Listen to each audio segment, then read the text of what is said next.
Hello students, आज हम लोग क्लास 11 में चैप्टर नंबर 10 स्ट्रेट लाइन के बारे में पढ़ेंगे। ओके, ये आपका टर्म 2 में आने वाला है, या जो बोल सकते हैं कि टर्म 1 जो हुआ नहीं है और टर्म 2 जो हो सकता है या नहीं भी हो सकता है वो तो आपको बेहतर बता सकते हैं हम लोग से। तो टर्म 2 में ये सब चैप्टर डिफाइन किया गया आपके लिए क्लास 11 में, और खास करके ये मेरा जो फोकस रहेगा वो आप लोग के जेट बोर्ड स्टूडेंट के लिए रहेगा। ठीक है ना, जेट बोर्ड जो वाले होते हैं, या सिंपल कर सकते हैं कि वो एनसीईआरटी को ही फॉलो करेंगे। एनसीईआरटी जितने सारे क्वेश्चन दिए उसको डील करेंगे हम लोग, और उसके साथ साथ कुछ आर सवाल से क्वेश्चन हम लोग कर सकते हैं। क्योंकि लॉकडाउन में क्लास ऑफलाइन तो बंद हो गया है, तो ऑनलाइन के माध्यम से ही आप लोगों के लिए कुछ हम देखिए कहाँ तक कर पाते हैं। तो स्ट्रेट लाइन चैप्टर 10 क्लास 11 बहुत ईजी चैप्टर है। ईजी तो हर चैप्टर आप लोग क्लास 11 में है, लेकिन वो आप पे डिपेंड करता है कि आप इसको इजी बना के पढ़ते हैं या हार्ड बना के पढ़ते हैं। अगर मेरे साथ बने रहिएगा तो उम्मीद है कि आपको चैप्टर आसानी से समझ में आएगा। ठीक है ना, स्ट्रेट लाइन चैप्टर के नाम से ही आपके दिमाग में आ रहा होगा कि हम लोग कुछ इस लाइन के बारे में पढ़ेंगे, स्ट्रेट लाइन। ठीक है ना, मान लो ये और बी, ये भी क्या हो गया, स्ट्रेट लाइन हो गया, line segment. Okay, straight line आप ये भी स्ट्रेट लाइन ही होता है, पी क्यू। स्ट्रेट लाइन बोला जाए तो आपका एम एन, ये भी तरह से क्या आपका है, स्ट्रेट लाइन ही है। यानी कि स्ट्रेट लाइन आपका एक सरल रेखा, एक सीधी रेखा। ओके, तो यहां पे हम लोग कुछ रिवाइज कर लेते हैं स्ट्रेट लाइन के बारे में। हम लोग क्लास 10 में क्या क्या चीज को पढ़ चुके हैं। ओके ना, तो हम लोग पहले देखते हैं कि क्लास 10 के हिसाब से हम लोग क्या क्या अभी तक हम लोग जान रहे हैं, और क्लास 11 में हम लोग क्या क्या नया चीज जानने वाले हैं, इसके बारे में हम लोग आज पढ़ेंगे। तो कॉपी और पेन लेके बैठिएगा और एक एक चीज को नोट करते हुए जाइएगा, क्योंकि ये आज पहला वीडियो है आपका स्ट्रेट लाइन को लेकर। इसके बाद नेक्स्ट वीडियो में हम लोग कुछ आगे एक्सरसाइज भी करेंगे। आज देखते हैं कहाँ हम लोग कुछ सॉल्व कर पाते हैं। तो कॉपी पेन निकालिए और बिना स्किप किए हुए इसको लिखिएगा, क्योंकि हम ऑफलाइन क्लास में आप लोग को अभी देखेंगे कि आप लोग कितना नोट किए, क्या नोट किए हैं। क्योंकि जब ऑफलाइन क्लास स्टार्ट करेंगे तो फिर इस चीज को हम लोग नहीं पढ़ेंगे, हम लोग इसमें बस रिवाइज करेंगे। तो इस चीज को ध्यान रखिएगा, ठीक है ना। तो कॉपी पेन लेके बैठिए और नोट करते जाइएगा। चलिए, पहला पॉइंट है कि कोई भी स्ट्रेट लाइन के बारे में हम लोग जानते हैं दूरी कैसे निकालते हैं। मान लो कि स्ट्रेट लाइन मान लो कि भी हो गया, ठीक है। इसका कोऑर्डिनेट मान लो, अगर मान लिए x1 y1, इसका x2 y2, अगर मान लो स्ट्रेट लाइन है। सपोज ये लाइन हमारा इस कार्टेशियन प्लेन में है, एक्स वाई प्लेन मान जानते हैं ना, वो ये एक्स प्लेन हो गया, वाई प्लेन हो गया, मान लो एक्स कोऑर्डिनेट वाई कोऑर्डिनेट। और सपोज ये लाइन सेगमेंट आपका मान लो यहाँ पे है, ये लाइन सेगमेंट मेरा होगा ए बी, और यहाँ पे हमारा कोऑर्डिनेट है, इसको नाम दे दिए मान लो x1 y1, इसको दिए मान लो x2 y2। ठीक है, तो क्लास 10 में आप जानते थे कि आप यहाँ ए बी का दूरी निकाल सकते थे। You can find the distance of A B by using distance formula. Okay, तो डिस्टेंस फॉर्मूला क्या था, तो पहला डिस्टेंस फॉर्मूला इनको देख लेते हैं क्या होता है। इस लाइन को हम यहाँ पे ड्रॉ कर दिए, तो यहाँ पे डिस्टेंस फॉर्मूला अगर बात करें तो बताइए कि डिस्टेंस फॉर्मूला क्या होता है। अगर हमको डिस्टेंस निकालना है, डिस्टेंस ऑफ ए बी, ये दूरी निकालना है, या फिर इसको बी ए बी कर सकते हैं, क्योंकि डिस्टेंस बोला जाए तो ए से बी का दूरी और बी से का दूरी दोनों सेम ही होगा ना। तो क्या हो जाएगा जी, ए बी इक्वल टू लिख सकते थे आप लोग root over x2 minus x1 का whole square plus y2 minus y1 का होल स्क्वायर।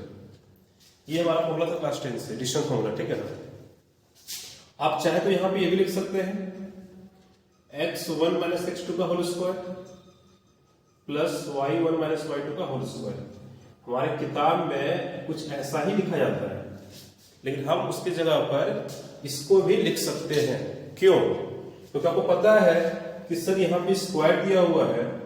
अगर मान लीजिए हम 4 माइनस 7 करें या 7 माइनस 4 करें और दोनों का स्क्वायर करें, तो हमारा आंसर क्या, दोनों में सेम ही आएगा ना।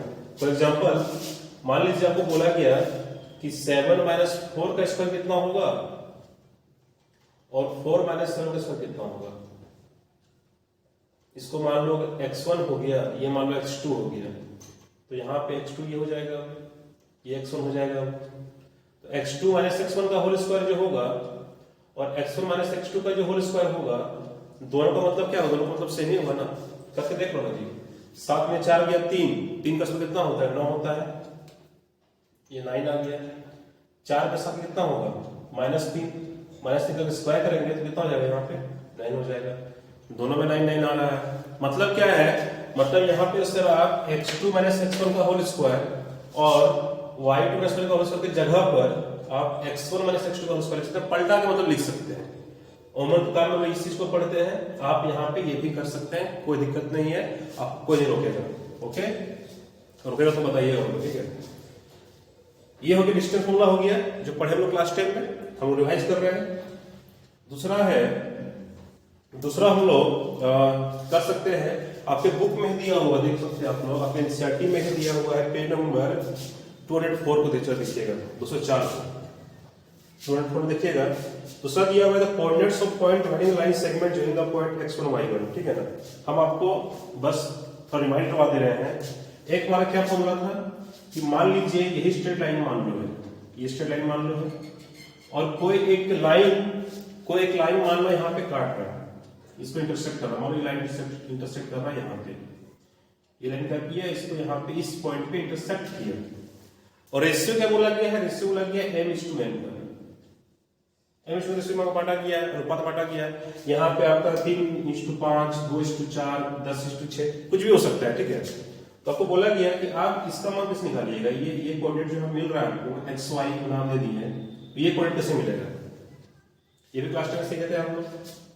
क्या सीखे थे कि x इक्वल टू ये वाला x, ये x इक्वल टू mx2 यानी यहां से यहां, हम यहां भी करवाए थे आप लोगों को क्लास 10 में, इंटू mx1 यानी यहां से यहां। x की बात हो रही है तो सिर्फ x के साथ बात करेंगे हम, क्या हो जाएगा?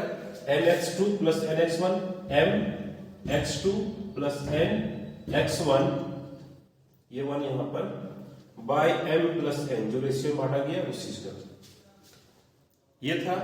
और y कोऑर्डिनेट अगर निकालना है, y कोऑर्डिनेट निकालना है तो सेम था, सेम प्रोसेस क्या सेम था बताइए? y को हो जाएगा, जब x की बात की जा रही थी तो सिर्फ x को लिए, अब जब यहाँ पे y की बात की जा रही है तो सिर्फ y को पकड़ेंगे हम लोग, यानी कि हो जाएगा आपका m y2 plus n y1 by m plus n, ठीक है। ये आपका क्लास 10 से ही ये चीज को आया है, यानी ये x क्या है और ये y क्या है? ये x है कि जो लाइन यहाँ पे इस लाइन को इंटरसेक्ट कर रहा है, तो किस पॉइंट पे इंटरसेक्ट कर रहा है उस चीज के बारे में यहाँ पे हम निकाल सकते हैं by using the section formula से बोला जाता है, ठीक है ना। Section formula, okay. एक एक चीज को नोट करना है कॉपी में, ये नहीं कि सर आवाज नहीं आ रहा था, वीडियो आ रहा था, एमबी खत्म हो गया था, डाटा खत्म हो गया था, मोबाइल टूट गया था, फट गया था, वो सब कुछ नहीं, ठीक है। एक चीज नोट कीजिएगा, mx2 plus nx1 by m plus n और y equal to my2 plus ny1 by m plus n, section formula. Sir ये सब तो जानते हैं, बोलिएगा सर ये सब तो जानते हैं, तो जानते हैं, अगर मान लो पूछेंगे तो फिर वही हो जाएगा मुंह टेढ़ा होगा, इसलिए लिख लीजिए कॉपी पे, ओके। नेक्स्ट देखते हैं, नेक्स्ट क्या है? ये आपका डिस्टेंस फॉर्मूला हो गया, दूसरा हो गया आपका सेक्शन फॉर्मूला हो गया, थर्ड यहाँ पे क्या दिया गया है? थर्ड यहाँ पे दिया गया है, अच्छा मिड पॉइंट। देखिए यहाँ इसी बताते हैं आपको। सपोज ये लाइन अभी हम क्या देखें कि एक लाइन हमारा दिया हुआ पहले से है, एक दूसरा यहाँ पे इसको इंटरसेक्ट किया, तो वो बराबर भाग में नहीं बांटा, उसको एक अनुपात में बांटा, ठीक है ना। इधर थोड़ा कम हो गया, थोड़ा ज्यादा हो गया, या हो सकता है इधर ज्यादा हो जाए इधर कम हो जाए, हो सकता है जी। लेकिन मान लो कहेंगे ऐसा हो, एक लाइन मान लो है, ये हमारा लाइन का कोऑर्डिनेट मान लो हो गया x1 y1, वही पे हम ड्रॉ कर रहे हैं फिर से x2 y2। अब एक दूसरा लाइन मान लो यहाँ पे आके इसको इंटरसेक्ट कर रहा है, प्रतिच्छेद कर रहा है, कहां पे? एकदम बराबर भाग जगह पे। मान लो इसका मिड पॉइंट मान लो यहाँ पे है, यहाँ पे काटा इसको लाके, लाइन मान लो यहाँ पे काटा, ठीक है। ये लाइन ऐसे भी काट सकता है इसको इस जगह पे, या सपोज मान लो ऐसे भी काट सकता है। और ऐसा देखा गया कि जो लाइन कटा जितना हिस्सा इधर है उतना ही हिस्सा इधर है, जितना हिस्सा इधर है उतना ही हिस्सा इधर है। मतलब क्या है, मतलब कि ये मध्य भाग हो जाएगा, मध्य बिंदु हो जाएगा, ये मिड पॉइंट हो जाएगा ना ये। तो इस मिड पॉइंट का कोऑर्डिनेट निकालना आपको हो तो कैसे निकालिएगा, ये एक्स और वाई का मान अगर निकालना हमको तो कैसे निकालेंगे। अभी जब एक्स वाई का मान निकालना था, जब ये मध्य बिंदु पर नहीं था तो फॉर्मूला लगा दिया ना, mx2 plus nx1 by n plus n। y लगा दिए हम my2 plus ny1 by n plus n। तो मिड पॉइंट के लिए फॉर्मूला क्या हो जाएगा, सेम होगा। अब देखो एक बात समझो, जब ये मध्य बिंदु पर जो काटा गया है अनुपात कितना होगा, 1:1 अनुपात हो जाएगा, होगा ना जी, 1:1 का होगा। तो पहले फॉर्मूला लिखो डायरेक्ट कि x बराबर कौन सा x, ये x बराबर क्या हो जाएगा, x1 प्लस x2 बाय 2, ठीक है। और y इक्वल टू हो जाएगा ये वाला y इक्वल टू हो जाएगा y1 प्लस y2 बाय 2। ये फॉर्मूला जो हमारा है ना बाबू, ये हमारा फॉर्मूला जो है ना, ये फॉर्मूला हम लोग का यहीं से आया है। कैसे आया है कि सर अगर मध्य बिंदु में बांटा गया है, मध्य भाग बांटा गया है, मान लो मध्य बिंदु है तो अनुपात 1:1 का होगा ना, रेशियो कितना होगा, 1:1 का रेशियो होगा। ये रेशियो समझते नहीं समझते हो, रेशियो क्या होता है, यहाँ चमक रहा होगा, देख लेना यहाँ पे, यहाँ लिख देते हैं 1:1, यानी जितना भाग इधर होगा उतना ही भाग इधर होगा, ठीक है ना। इधर 5, इधर 5, इधर 10, इधर 10, 20 तो 20। अब इसको तुम डाल दो इस फॉर्मूला में, यहाँ पे m का मान कितना 1 हो गया, m का मान कितना यहाँ पर 1 हो गया। तो m का मान जब 1 डालेंगे तो 1 गुना x2, m का मान मान लो 1 डाल दिए, यहाँ m का मान मान लो 1 डाल दिए, और यहाँ m का मान मान लो 1 डाले, यहाँ m का मान मान लो 1 डाले, कब, जब मध्य बिंदु में काटे तब। तो 1 गुना x2 x2 हो जाएगा, 1 गुना x1 x1 हो जाएगा, तो x2 प्लस x1 हो जाएगा x का मान।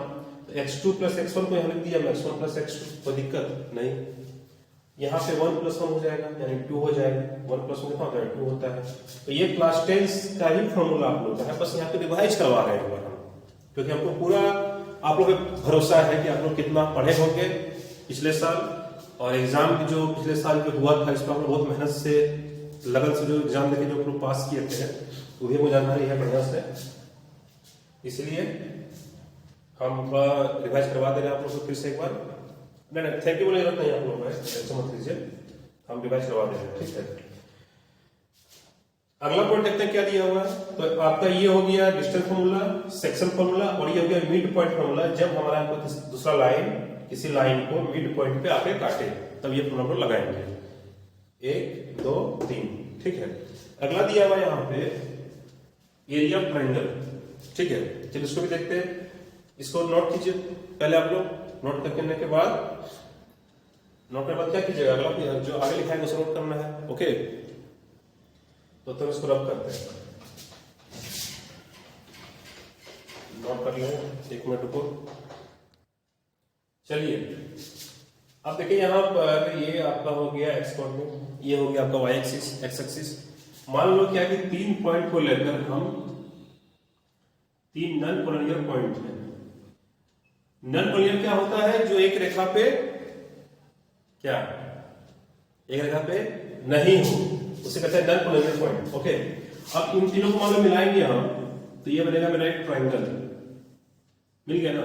तो नाम लेते हैं जिसका ए बी सी, कोऑर्डिनेट मान लो कि x1 y1, कोऑर्डिनेट हो गया x2 y2, यहां लिखते हैं बढ़िया से x2, y2, कोऑर्डिनेट हो गया आपका x3, y3, ये हो गया। अब निकालना है हमको इसका एरिया, क्षेत्रफल निकालना है by using the coordinate formula. ये निकालना एरिया हमको ट्रायंगल का। तो ट्रायंगल के एरिया को जानते हैं क्या क्या होता है, half into base into height, पहला ये होता है हेरोस फॉर्मूला, जो क्लास 10 में आप लोग सीखे हैं। और एक फॉर्मूला आप लोग सीखे थे क्लास 10 में, जो कि हम आपको ट्रिक से याद करवाए थे, उम्मीद है ट्रिक याद भी होगा आप लोगों को। चलिए लिखते हैं, मेरे साथ साथ बोलिएगा आप लोग, जो जानते हैं लिखिए और अभी लिखने से मिलाइएगा, ठीक है। Area of triangle, area of triangle ABC, ABC, ठीक है ना। क्या होता है, चलिए हम ट्रिक क्या बता दें, याद कीजिए। पहले तो हाफ लिखो बाबू, फिर लिखो मॉड का साइन दो यहाँ पर, याद दिया मॉड का साइन। चलो यहाँ पे इतने बता देते हैं हम लोग। पहले तो लिख लो x1 bracket plus x2 bracket plus x3 हटेगा यहाँ पे। चलो नीचे लिखते हैं यहाँ पे हाफ दे दिया, मॉड का sine x1 bracket plus x2 bracket plus x3 bracket, ये हो गया। अब ट्रिक कहाँ है? ट्रिक ये है कि हमेशा जो घूमेगा 1 2 3 1 2 3 में घूमेगा, ठीक है। अब देखो यहाँ पर x1 हो गया, अंदर में रहेगा सिर्फ y का मेटेरियल अंदर में। x1 यहाँ पे हो गया y2 माइनस y3, 2 यहाँ पे हो गया तो यहाँ होगा 2 के बाद क्या 3 माइनस यहाँ पर।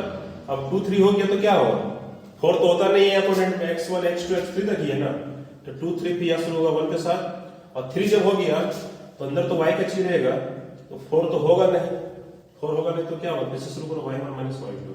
सही आया? सही आया रे?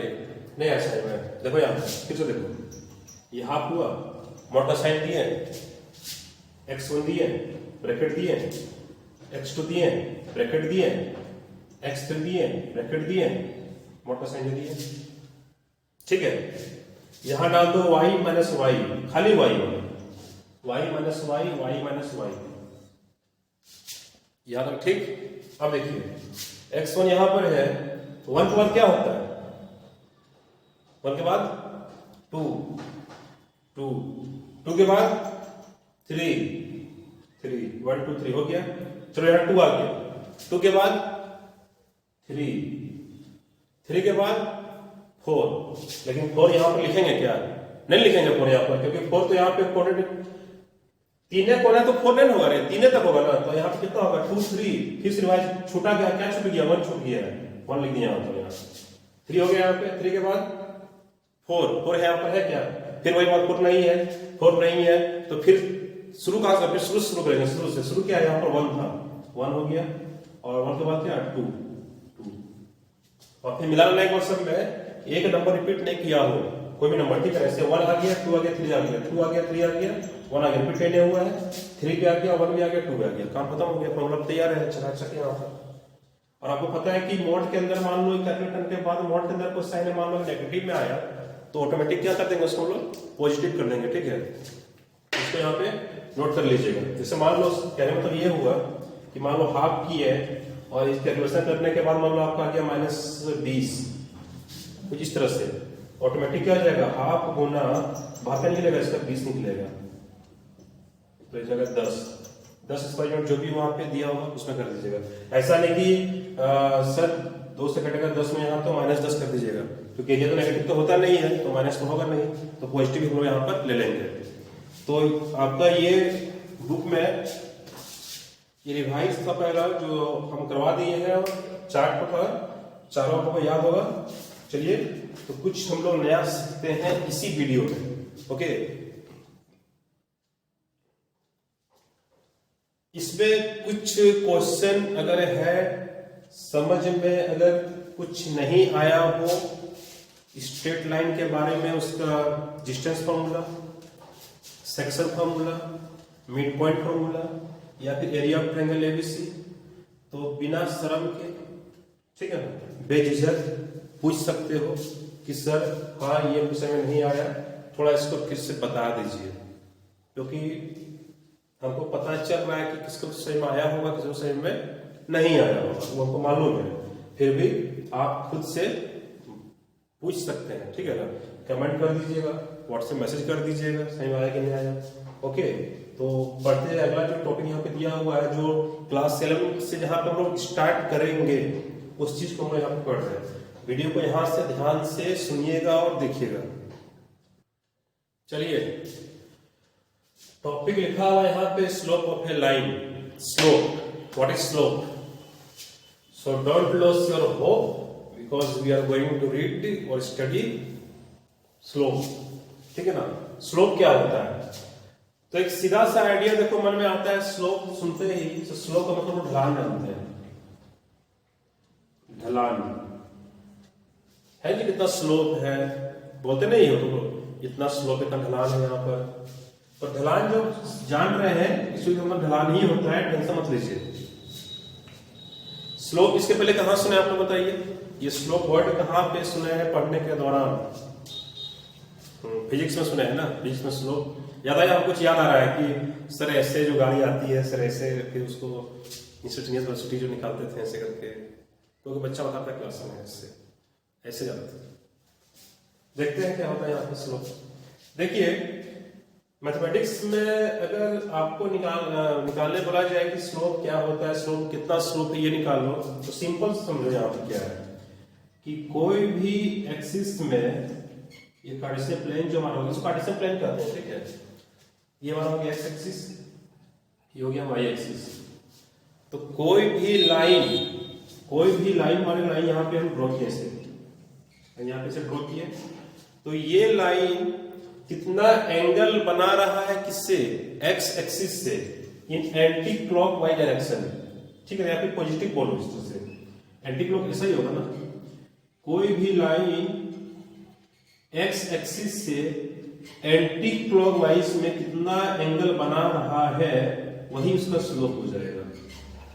फिर से हम कह रहे हैं, मान लीजिए कहा जाए कि ये स्लोप इसका कितना होगा, तो हम पता ये करेंगे कि ये लाइन एक्स एक्सिस के एंटी क्लॉक में कितना एंगल बना रहा है। पहला चीज तो यहां तक जान गया। उसके बाद स्लोप को लिखने का तरीका होता है, स्लोप को रिप्रेजेंट करते हैं हम लोग एम से, एम मतलब स्लोप, ठीक है। और एम जो ये होगा ये हो जाएगा आपका tan theta. Tan theta, theta क्या जी? थीटा वो एंगल है जो कोई भी लाइन एक्स एक्सिस से बना रहा है in the anti clockwise direction, ठीक है।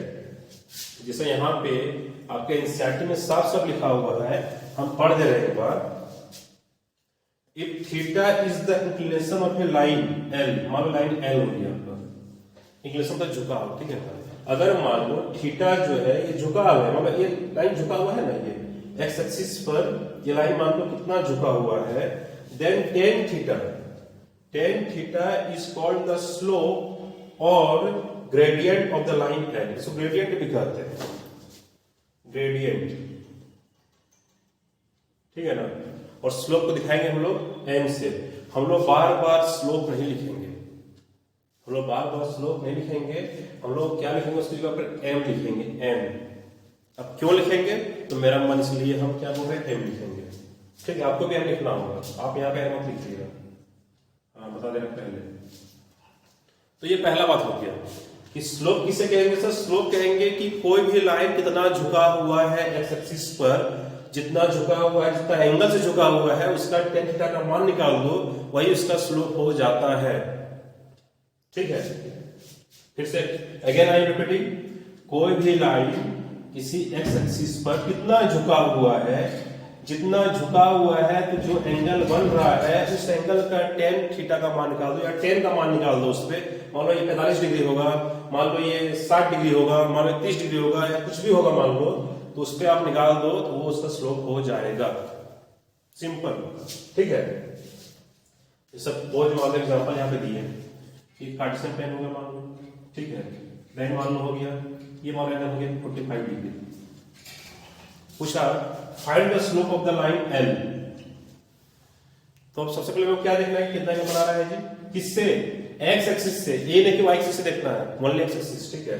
तो यहां पर लिखेंगे हम लोग m equal to tan theta, तो m बराबर क्या, टेन थीटा, थीटा कितना 45 डिग्री, कितना हो गया 1 हो गया। सो स्लोप कितना हो गया जी 1 हो गया। एक आंकड़ा, एक आइडिया लगाएंगे, जब 1 आ जाएगा मान लो स्लोप, हम लोग जब अपने मैथ्स को सॉल्व करेंगे तो वहां पे एक आइडिया लगाएंगे कि जब 1 आ गया स्लोप, मतलब कि सर वो अगर एक्स एक्सिस पर ऐसा रखे हैं तो लाइन कुछ ऐसा एकदम डायगोनली मान लो कट हुआ होगा, डायगोनली कट हो रहा है मान लो ना, एक आइडिया हमको मिलेगा, ओके। सपोज मान लो यहाँ पर सपोज मान लो ये कार्टेशियन प्लेन हो गया, ओके। और मान लो हमारा स्लोप मान लो लाइन है मान लो, ठीक है ना, लाइन मान लो है, लाइन कैसा गया है पता हमको नहीं है, हम बस ये जाने कि सर इसका स्लोप आया है आपका √3, तो आपको एक आइडिया कुछ है कि अगर इस लाइन में कोई लाइन का स्लोप अगर √3 आया है तो क्या वो लाइन एकदम डायगोनली कट हुआ होगा, एकदम ब्राउन हमें गया होगा इस तरह से? तो क्या कहना वहां पे नहीं गया होगा। क्यों? तो अगर ऐसा जाएगा, ये पूरा 90 है तो ये 45 बन जाएगा ना। √3 आया है मतलब जरूर एंगल कितना बना होगा वहां पे? 60 बना होगा, 60। तो 60 कितना जी? 45 तो होगा नहीं, तो 60 कुछ ऐसा गया होगा इस तरह से, ये 60 होगा। मतलब कि सर लाइन जो है वो पूरा झुका हुआ नहीं है एक्स एक्सिस पर, इससे तो कम झुका हुआ है ना ये एक्स एक्सिस की तरफ। तो ये आपका स्लोप हुआ पहला। स्लोप क्या होगा? Inclination of a line with x axis. यहां पर सिर्फ एक्स एक्सिस की बात होगी, ठीक है। अब मान लीजिए कहीं पे ऐसा दिया रहे, क्या स्लोप हर लाइन पे स्लोप निकाल सकते हैं? तो एकदम निकाल सकते हैं। जैसे कोई क्वेश्चन पूछने का मतलब ये हुआ कि क्या मान लो अगर डायग्राम जैसा आपको दिया दिखे, अगर डायग्राम मान लो कुछ ऐसा दिखे, कैसा दिखे कि सर अगर मान लो अगर डायग्राम आपको यहां पे दिया हुआ है इस तरह से,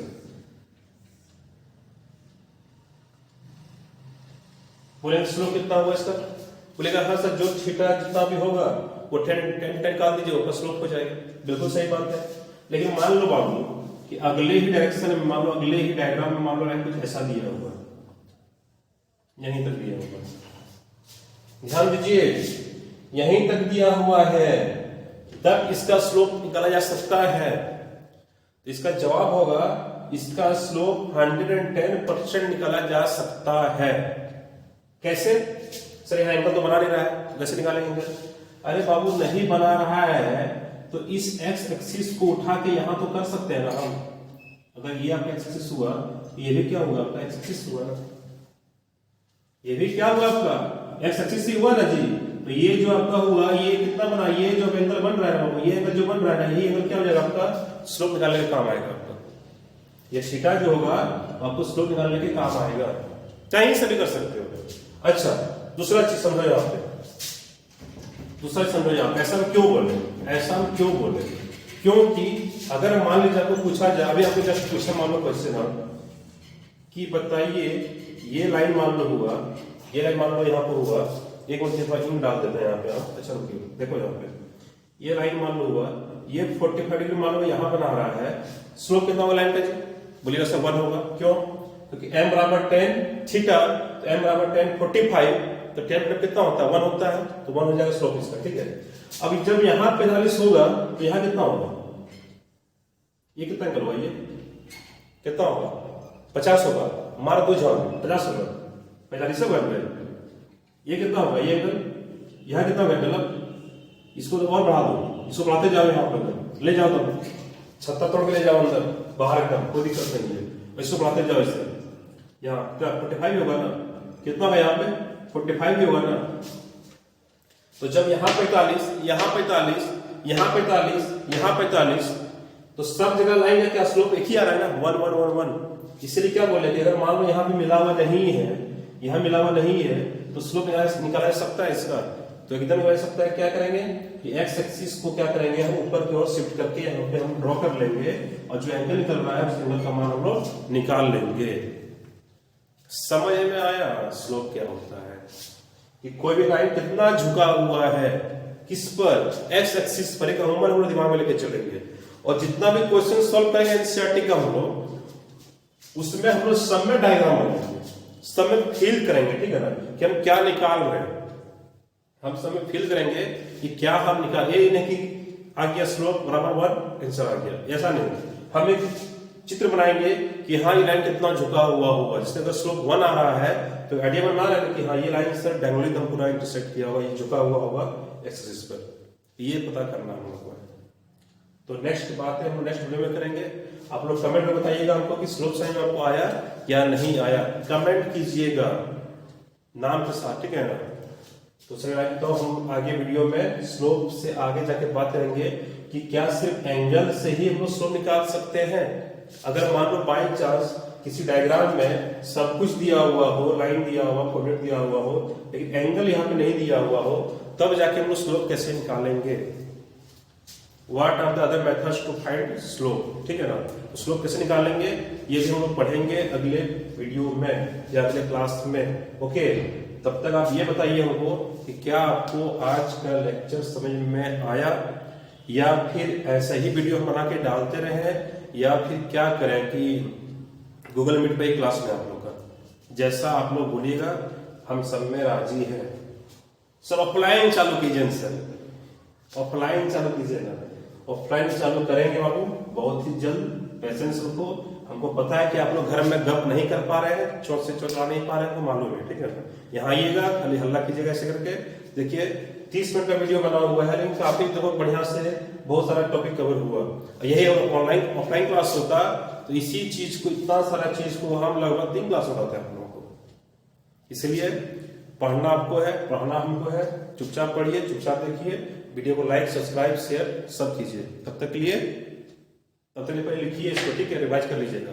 तब रखते हैं, बाय।